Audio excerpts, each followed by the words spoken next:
Voici le coup de com' ultime. Le 9 janvier, Stromae prend en embuscade le JT de 20h de TF1 pour y dévoiler son nouveau single L'Enfer. Les réseaux sociaux s'enflamment devant le phénomène qui est immédiatement parodié. Vous avez passé un bon week-end, Bertrand? Je devais être seul, vraiment le seul, sur mon canapé devant la 2. Et à vrai dire, c'est pas surprenant, car Stromae n'est pas qu'un musicien talentueux. Dans cette vidéo, je vais vous montrer les 3 techniques qui en font également un génie du marketing.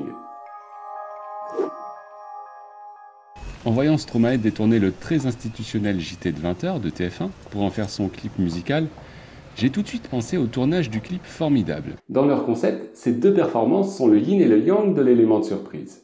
En mai 2013, Stromae est filmé errant à un arrêt de tram très fréquenté de Bruxelles, totalement bourré, débitant des paroles sans queue ni tête devant des passants qui n'ont pas manqué de filmer cette déchéance et de la poster sur les réseaux sociaux.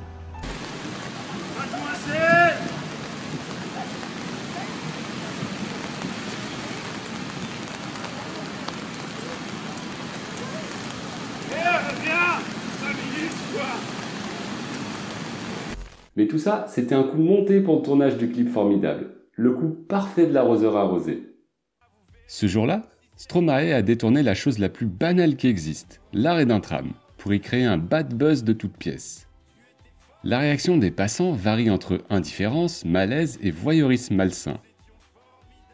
Stromae nous montre les penchants pervers du comportement humain. T'es un peu fatigué ou quoi? Ouais. Revenons en 2022 maintenant. On est toujours dans le détournement, l'effet de surprise, mais dans un environnement diamétralement opposé cette fois. On est passé de l'anonymat de la station de tram Louise au spotlight du JT de 20h de TF1. Costume cravate, devant 7 millions de téléspectateurs. L'interview commence de manière classique, jusqu'à ce qu'Anne-Claire Coudray demande à l'artiste si la musique l'a aidé à se libérer de la solitude. Et là, la musique démarre, la lumière se tamise et Stromae se met à chanter. L'opération n'a rien d'une embûche. TF1 est de mèche et sort également gagnant de ce buzz, puisque le JT enregistre un pic d'audience à 7 millions de téléspectateurs. Bon, pour la petite histoire, c'est pas la première fois qu'un invité sur un plateau de JT pousse la chansonnette. Patrick Fiori l'avait déjà fait en 2010, mais ça, les réseaux sociaux sont trop jeunes pour s'en souvenir.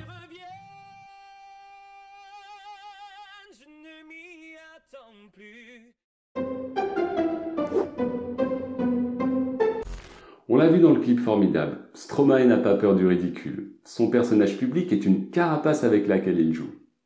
On l'a également vu dans sa vidéo promotionnelle de tournée aux États-Unis en 2015, où il joue de son statut d'inconnu dans les rues de New York.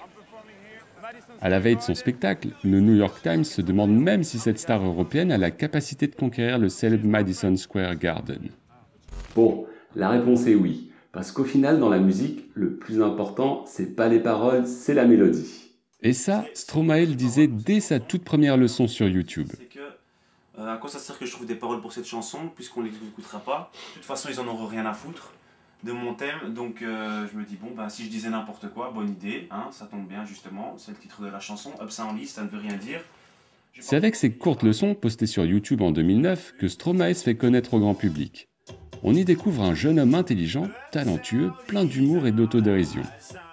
La qualité de cette vidéo est pourrie, ce qui renforce cette idée que Stromae est votre pote d'à côté qui aime vous faire écouter ses morceaux.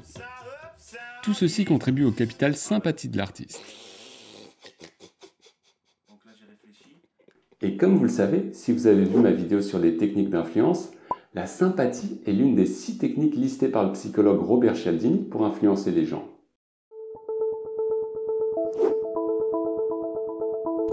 Pour rester dans les techniques d'influence, la rareté est également l'une des 6 techniques listées par Cialdini. Et ça, Stromae, c'est sans doute à ses dépens, mais il en a bien profité. Avant de revenir sur le devant de la scène musicale, Stromae fait un break de 6 ans. Alors bien sûr, c'est pas la rareté en soi qui crée le succès, il faut que l'artiste ait une communauté de fans assez grande et en manque. Cette rareté crée un manque, qui crée l'envie.